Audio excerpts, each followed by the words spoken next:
Commander Han Su stood on the bridge of Earth's largest defense station, watching as the Vorn ships tore through their forces. His hands gripped the railing until his knuckles turned white. The enemy ships were black, with sharp edges that looked like claws against the darkness of space. "Sir, the third defense line has fallen," said a young officer. His voice shook as he spoke. Han Su nodded. 3 months ago, the Vorn had appeared at the edge of the solar system.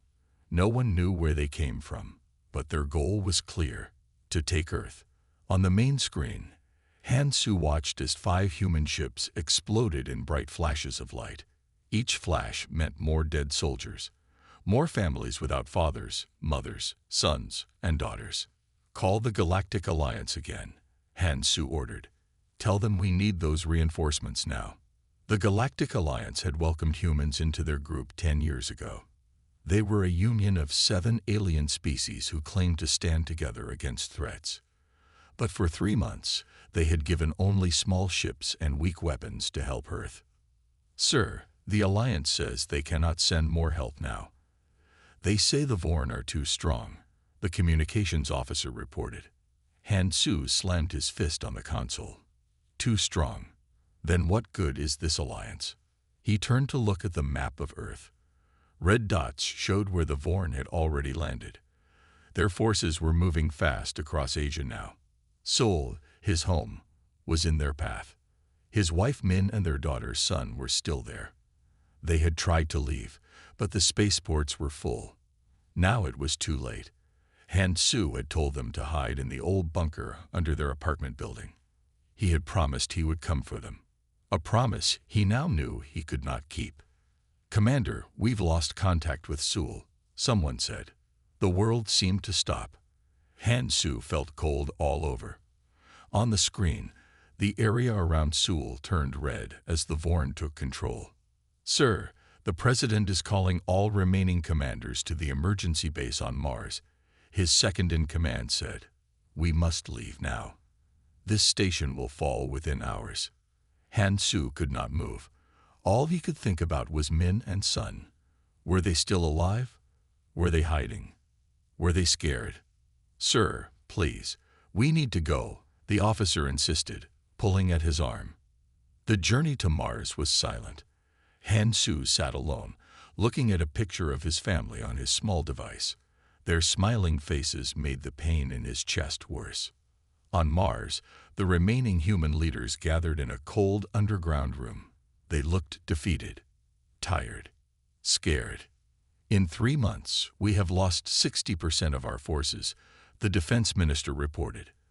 "The Vorn now control most of Asia and are moving into Europe. Our largest cities have fallen. The Alliance has called for a meeting," the president said. "They want to discuss terms of surrender." "Surrender?" Han Su stood up, anger making his voice loud. "You want us to give up, after millions have died?" "The war is lost, Commander Han," the president said softly. "We must save who we can." 3 days later, Han Su watched as Earth's leaders met with the Alliance Council. On a large screen, they could see Ambassador Kim Ji, Earth's representative, standing alone before the alien council members. "The Alliance recommends immediate surrender to the Vorn," said the council leader, a tall blue alien with 4 arms. "It is the only way to prevent more loss of life. You ask us to give up our home," Kim Ji said. Her voice was firm despite being surrounded by aliens who had already decided Earth's fate. "What kind of allies are you?" "The practical kind," the council leader replied. "Sign the document, Ambassador." Kim Ji looked at the surrender paper, then at the faces of each council member. One by one, they turned away from her gaze. "No," she said, stepping back. "Humans do not surrender." 6 months had passed since the Vorn took control of Earth. The sky over Busan was no longer blue, but a dark gray from the smoke of burning cities. In the underground tunnels beneath the ruined city, Kim Ji led a group of 50 survivors. "Our food will last 2 more weeks," said Ta, a former doctor who now kept track of their supplies. "Water for maybe 3 weeks if we cut back more." Kim Ji nodded. Her face was thin now, with dark circles under her eyes. She had not slept well since the day she refused to sign the surrender paper. The Alliance had called her foolish. Now, they avoided all contact with humans. The radio team picked up a message from another group near Daegu. Ta continued. They have medicine but need food. We'll send a team tomorrow, Kim Ji decided. We must help each other if we want to survive. Far away from Earth, on the mining colony of Cirrus, engineer Park Min worked alone in a small lab. Her hands moved quickly over the pieces of metal on her table. These pieces had once been part of a Vorn scout ship that crashed near the mining area. There must be something here, she whispered to herself. Some weakness we can use. Park Min had been studying the Vorn technology in secret for months.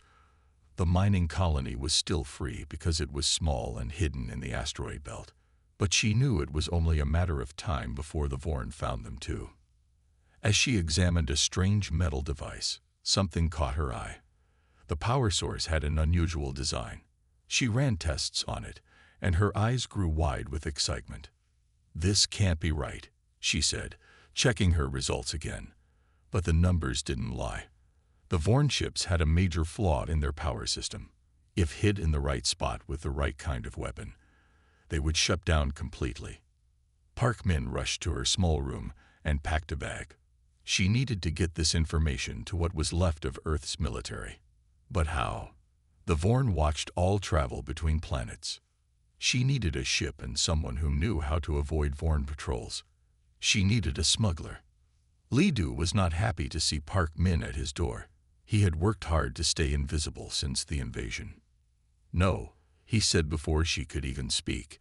Whatever you want, the answer is no. I found a way to defeat the Vorn ships, Park Min said quickly. But I need to get back to the inner planets. I need your help. Li Du laughed. Defeat the Vorn. They control Earth and Mars. The Alliance bows to them. The war is over, and we lost. The war isn't over until we give up, Park Min argued.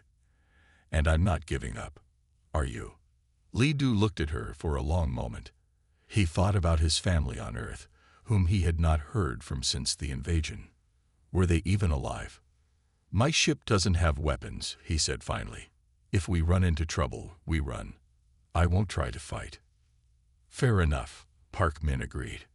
2 days later, they left Ceres in Li Du's small, fast ship.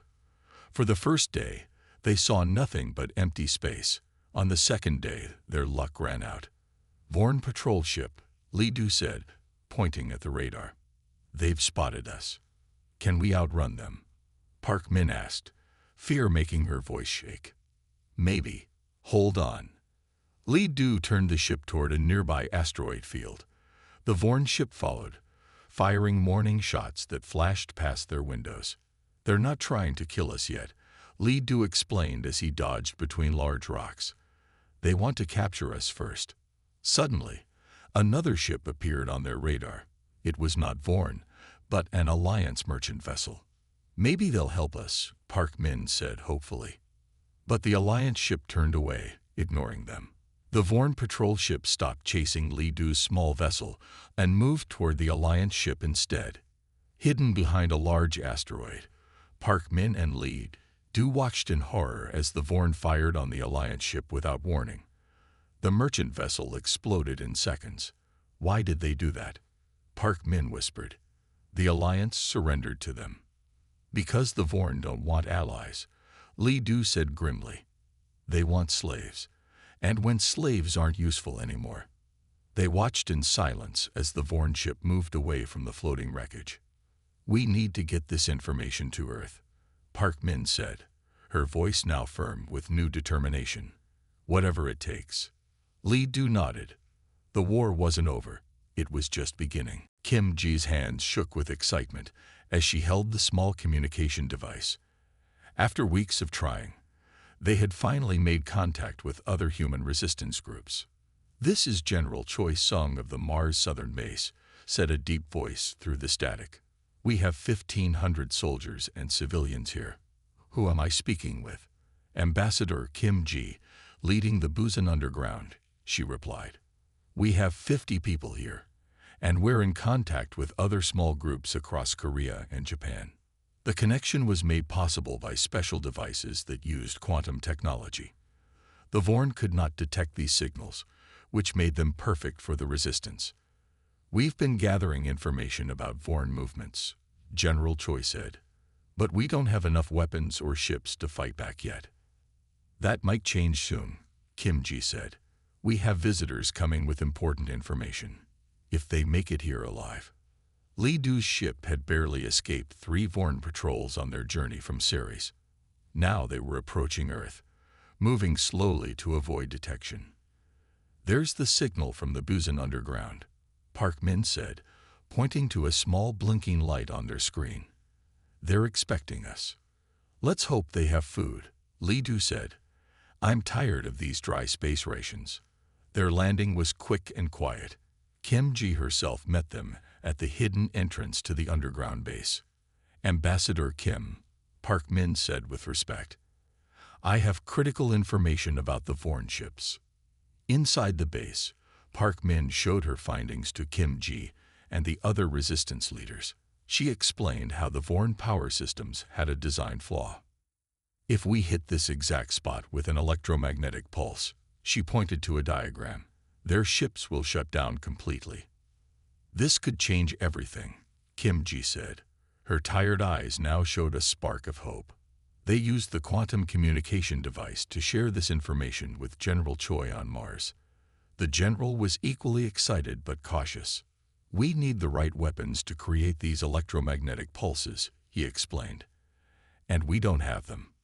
The Alliance has this technology, said a voice from the back of the room. Han Su stepped forward. His face was thinner now, with a long scar across his cheek. He had survived the fall of the defense station and found his way to the resistance. Commander Han, Kim Ji said with surprise. You're alive. Barely, he replied. I've been fighting with guerrilla groups in what's left of China. When I heard about your communication network, I came here. Han Su looked at the diagram of the Vorn ship. The Alliance has weapons that could exploit this weakness. We need to get them. The Alliance abandoned us, someone argued. Why would they help us now? They won't help us, Han Su said, his voice hard. We're going to take what we need from them. The room fell silent. You mean steal from the Alliance? A young soldier asked. Shouldn't we ask for their help first? They might join us if they know about this weakness. Han Su laughed, but there was no joy in it. I watched Alliance ships retreat while ours burned. I saw their council vote to surrender our planet. His eyes were cold as he looked at each person in the room. The only allies we have left are ourselves. General Choi's voice came through the communicator. Commander Han is right. We need those weapons, and we can't wait for Alliance approval. I'm sending a ship to pick up Park Min and the technical data. We'll form a plan to infiltrate Alliance facilities. As the meeting ended, Kim Ji pulled Han Su aside.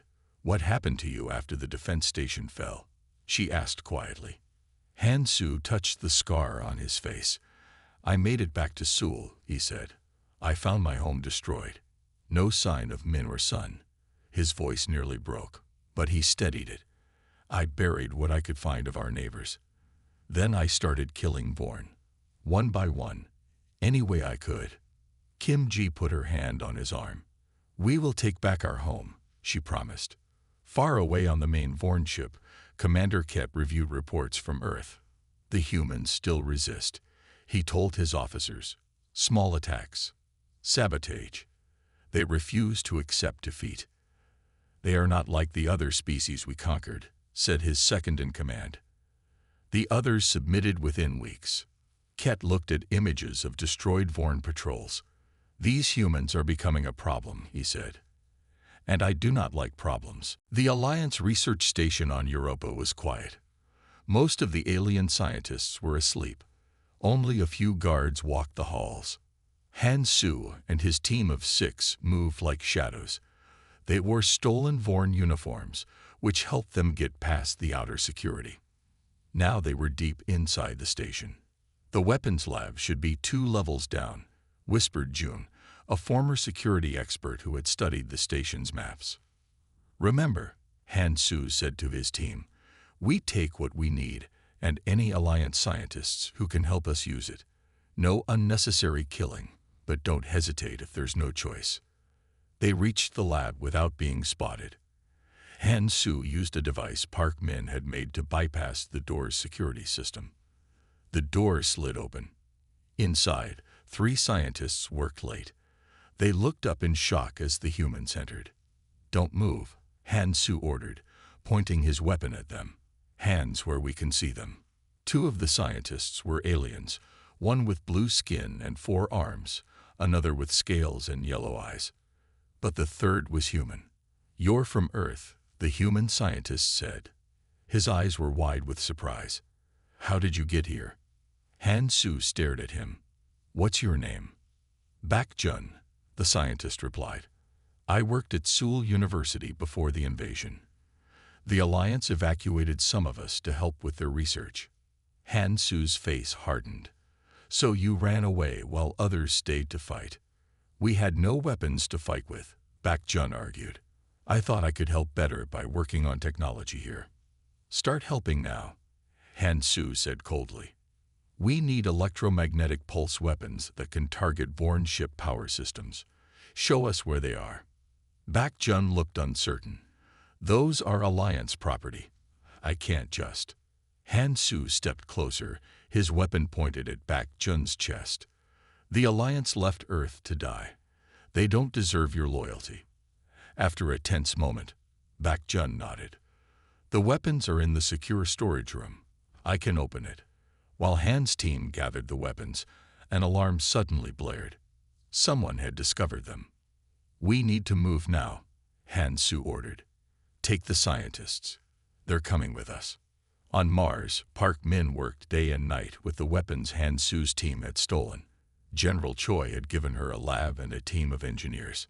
"The pulse needs to be calibrated exactly," she explained to the engineers.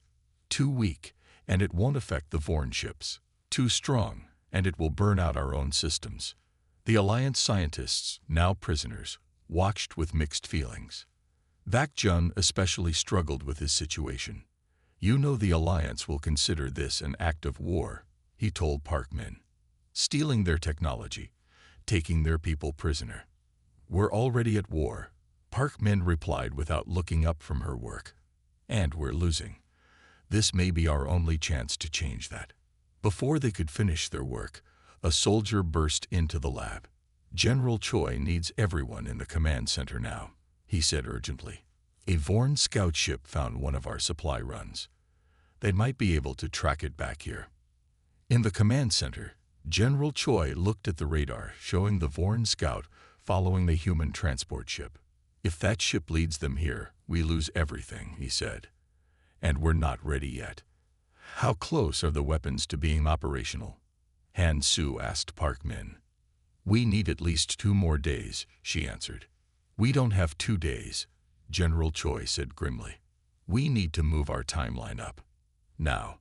The decision was made quickly. They would use the weapons as they were, not perfect, but their only hope. 3 small fighter ships would attack a Vorn supply depot near Mars. It would be the humans' first real strike back. Han Su volunteered to lead the mission. "Be careful," Kim Ji told him before he left. "We need you alive." "I died the day Seoul fell," Han Su replied. "I'm just making sure my death counts for something." The attack caught the Vorn completely by surprise. Han Su's team fired the electromagnetic pulses at the exact spot Park Min had identified. The Vorn ships suddenly went dark, floating helplessly in space. "It works," shouted one of Han's pilots. "Their systems are down." They destroyed the supply depot and all 5 Vorn ships guarding it. When they returned to the Mars base, people cheered for the first time in months. News of the victory spread quickly through the hidden human settlements. The resistance had just shown that the mighty Vorn could be beaten. Hope, nearly forgotten, began to grow again. News of the human victory reached the Alliance Council quickly. The 7 alien leaders met in their grand hall, faces showing worry and anger. The humans attacked a Vorn supply depot, said the council leader, slamming his 4 blue hands on the table. They used our weapons to do it. How did they get our weapons? Asked another council member. They stole them, the leader replied, and took 3 of our scientists as prisoners. A tall, thin alien with green skin spoke next. These humans fight without honor. They steal. They hide. They attack without warning. They fight to win, said a younger council member quietly. The others looked at her with surprise. We could learn from them. Learn barbarism, the leader asked with disgust. The Vorn will punish us all for this human action. Meanwhile, the Vorn were indeed angry. Commander Ket ordered harsh new measures across Earth. Any settlement suspected of helping the resistance will be destroyed, he told his officers. We must show these humans the cost of defiance. The Vorn burned villages and small towns. They destroyed food supplies. They wanted to break the human spirit by making survival impossible. But their cruelty only made humans fight harder. At the Mars base, General Choi and Kim Ji led a meeting of resistance leaders. Han Su stood by the wall, watching. The Vorn are punishing innocent people for our attacks, said one leader with concern. Then we must make our attacks count, Kim Ji replied firmly. Every risk we take, every life we lose, must bring us closer to victory. General Choi pointed to a map showing Vorn positions across the solar system. We need to be smarter than them. We're fewer in number, but we can be more creative. Under their leadership, the human resistance adopted new tactics. They used civilian-looking ships filled with explosives to destroy Vorn bases. They released special viruses into Vorn food supplies to make their soldiers sick. They spread false information to confuse Vorn commanders.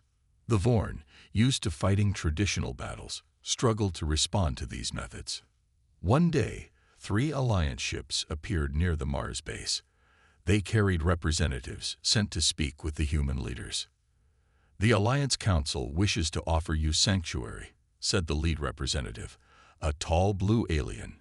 Stop your attacks on the Vorn, and we will protect the humans who remain. Kim Ji listened to the offer in silence. Then she stood up, her eyes hard. We don't want sanctuary, she said clearly. We want our home back. The Alliance representatives looked uncomfortable. The Vorn are too powerful. You cannot win this war. Watch us, Kim Ji replied. After the Alliance ships left, Bak Jun approached Kim Ji. His time as a prisoner had changed him. Seeing how hard the resistance fought made him question his choice to leave Earth. Some in the Alliance admire what humans are doing, he told her, especially younger members who don't agree with the Council's surrender. Can they help us? Kim Ji asked. They might, Bak Jun said. I have friends who could send information about Vorn movements, maybe even supplies. This conversation led to a secret network of Alliance members who began helping the human resistance. Not all aliens approved of how the Vorn treated conquered planets. Han Su remained suspicious of any Alliance help. He preferred to rely only on human strength and determination. The next attack needs to hurt the Vorn badly, he told General Choi. We should target their main communication hub in the asteroid belt. That's heavily guarded, General Choi warned. We could lose many people. Yes, Han Su agreed, his face showing no emotion. But if we succeed, we'll blind their forces in this entire sector. The plan was dangerous. Everyone knew it. But they also knew that in a war for survival, safe choices meant slow defeat. As teams prepared for the mission, a young soldier asked Han Su about the high risk. How can you send people on missions where many will die? The soldier asked. Han Su looked at him with cold eyes. In a war for survival, hesitation kills more than action, he said. Remember that if you want to live long enough to see Earth again. The human way of war was taking shape, ruthless, creative, and willing to pay any price for victory. The success of human attacks caused great worry within the Alliance. Leaders argued in loud voices during council meetings. The humans are making the Vorn angry, said one council member. They will punish us all for these attacks. But the humans are winning battles, said another. Something we said was impossible. On the main Alliance world, a small group gathered in secret. They whispered about helping the humans more directly. Among them was No-Hai, a human diplomat everyone thought had died in the first days of the invasion. No-Hai had been visiting the Alliance capital when Earth fell. Instead of hiding, she began working quietly to change minds about the human fight. Look at what our people have done with so little help, she told the small group. Imagine what we could do with real support. When she spoke in public, her words were powerful. She talked about freedom and standing up to bullies, even when it was hard. Every species deserves the right to live free, she said to a crowd of young Alliance members. The Vorn take that right away. Today it is humans who suffer. Tomorrow it could be any of you. Her speeches began to change minds. Some Alliance ships started to bring weapons and supplies to human bases in secret. Meanwhile, Han Su prepared for the attack on the Vorn communication hub. He trained his team day and night for 2 weeks. The plan was very dangerous. They would use 3 small, fast ships to sneak close to the hub. Then they would place explosives at key points. This mission will be harder than any before, he told his team.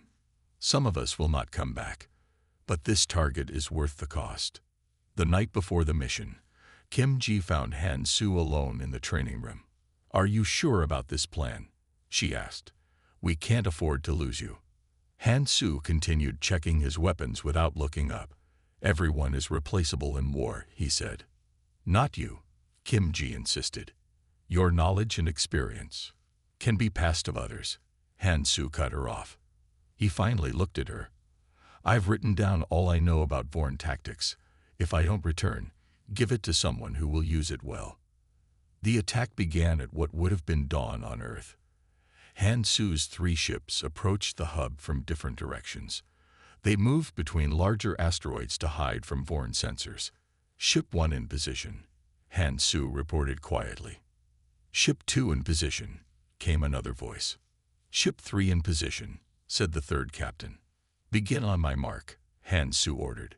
3, 2, 1, mark. The 3 ships darted from behind the asteroids. Alarms blared as Vorn defenses spotted them. But they were too quick. Each ship reached its target area on the huge communication hub. Teams in special suits jumped from the ships and placed explosives. Vorn soldiers rushed to stop them. The space around the hub filled with weapon fire.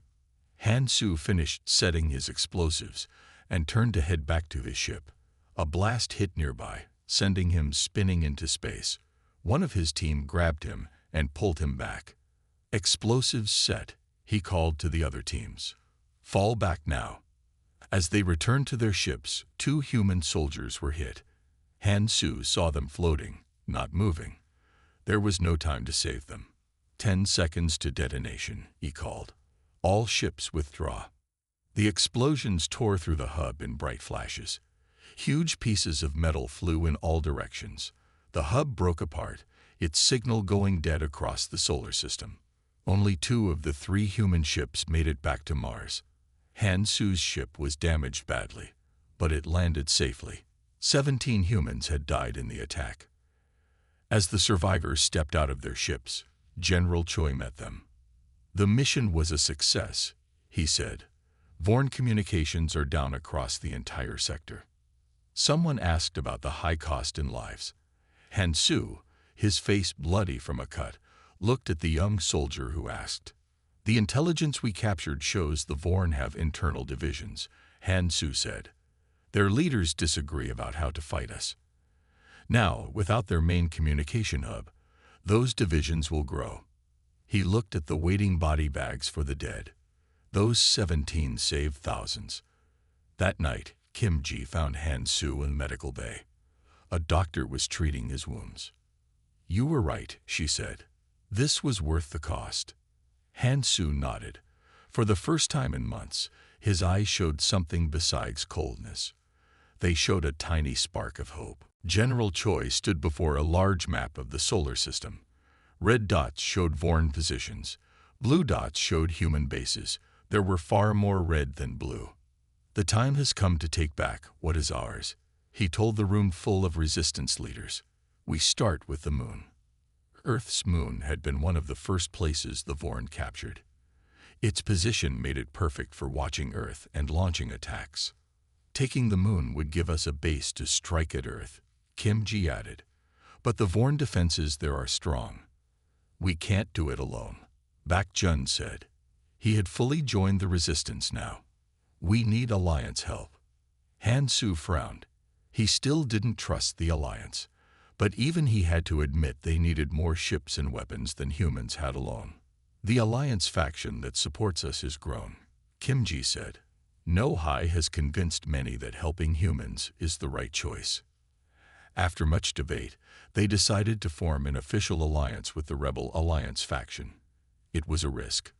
Many humans still felt bitter about being abandoned. But as Kim Ji said, in war, we cannot afford to reject help, no matter where it comes from. Park Min had been working on improving their weapons. With help from Alliance engineers, she had created stronger electromagnetic pulses that could disable Vorn ships from greater distances. We can shut down their defense systems before our main attack, she explained.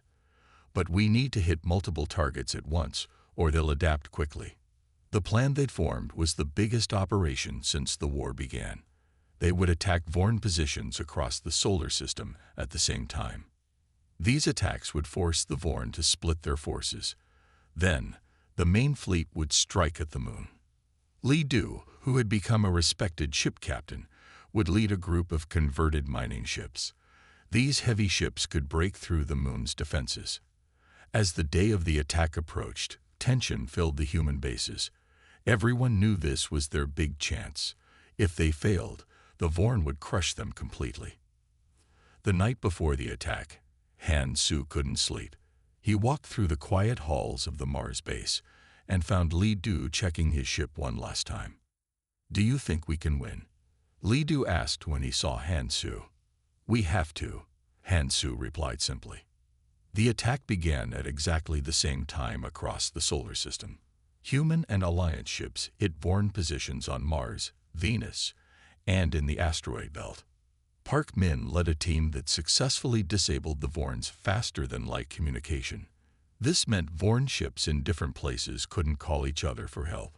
Their battle groups are cut off from each other, she reported. The jamming is working. The main attack on the moon started as planned. Li Du led 50 mining ships, now fitted with weapons and shields, straight at the Vorn defenses. Full speed, he ordered his fleet. Don't slow down no matter what. Vorn ships fired at them. Some mining ships exploded. Others kept going, their thick hulls absorbing damage that would destroy regular ships. Li Du's own ship was hit multiple times. Fires broke out on the lower decks, but he stayed on course. We're breaking through, he shouted as his ship smashed past the outer Vorn defenses. The battle for the moon lasted 14 hours. Human and Alliance forces fought with everything they had. The Vorn defended fiercely, knowing how important the moon was. By the end, nearly 40% of the human and Alliance ships were destroyed. Li Du's mining fleet was reduced to just 12 ships from the original 50. But they won. For the first time since the invasion, humans stood on the moon again. They had taken back a piece of their territory. Han Su walked across the gray dust of the moon's surface. Through his helmet, he could see Earth hanging in the black sky. The blue planet looked peaceful from here. You couldn't see the destruction the Vorn had caused. General Choi joined him, looking up at Earth. What now? He asked Han Su. Han Su didn't look away from Earth as he answered with one word. Next. News of the human victory spread quickly. On the Alliance homeworld, people celebrated openly. On Earth, humans in hiding heard the news on secret radios. Hope, once just a tiny spark, now burned brighter. The war wasn't over, but for the first time, humans were winning. The Vorn shuttle approached the massive dreadnought. Han Su's heart beat fast, but his face showed no fear.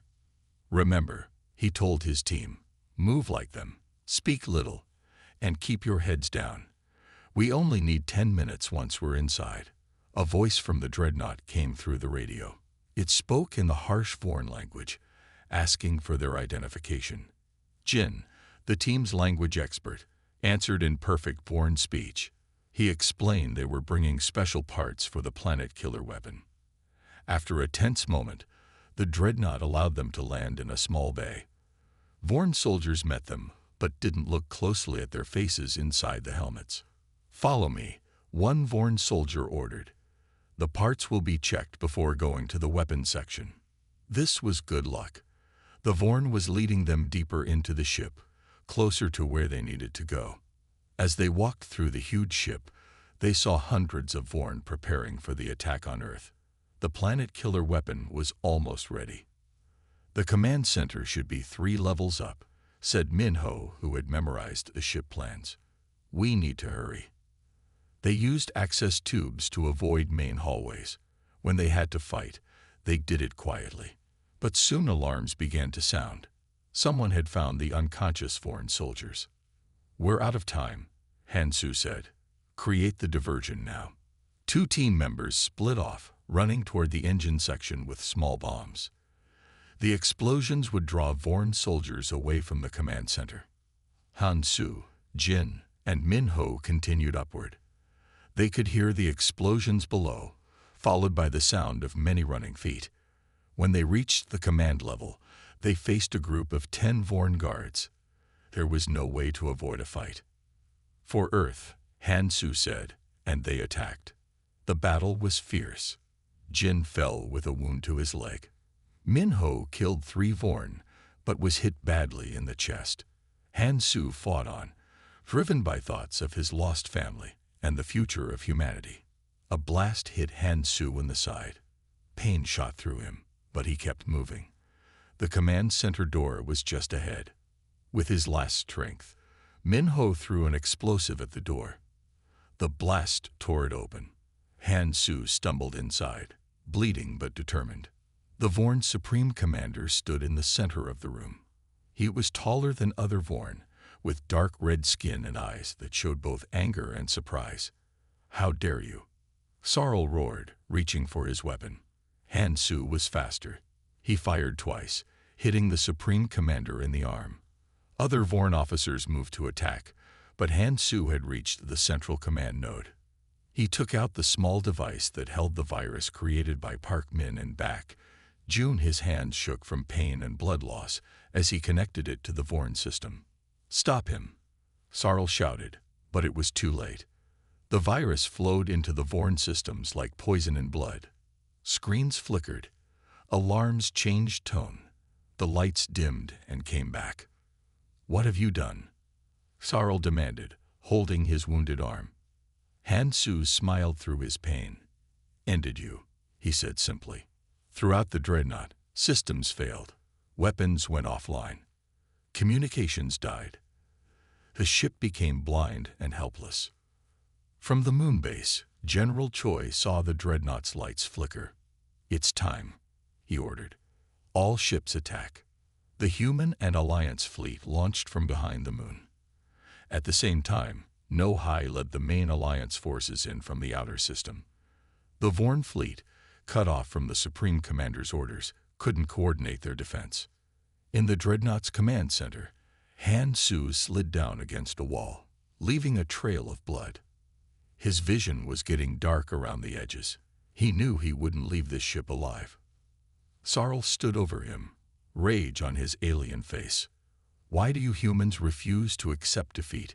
It is the natural order for the strong to rule the weak." With his remaining strength, Hansu looked up at the Supreme Commander. "Because we've learned through our own bloody history what you never did. Evolution favors cooperation over domination." The battle for Earth raged for hours, but without their command ship and leader. The Vorn eventually broke. Some surrendered. Others fled back toward their home system. 3 months later, Kim Ji stood on a stage in the partly rebuilt city of Seoul. Around her were representatives from all Alliance species. Today, humans would take their places as leaders in the new Galactic Council. "We were ruthless in war because we had to be," Kim Ji told the crowd. Now we must be equally ruthless in pursuing peace. Behind her stood a tall memorial wall. It listed millions of names of those lost in the war. Han Su's name was there, along with his family. But so were the names of those who had survived and rebuilt. Earth had won. Humanity had won. And the galaxy would never underestimate humans again.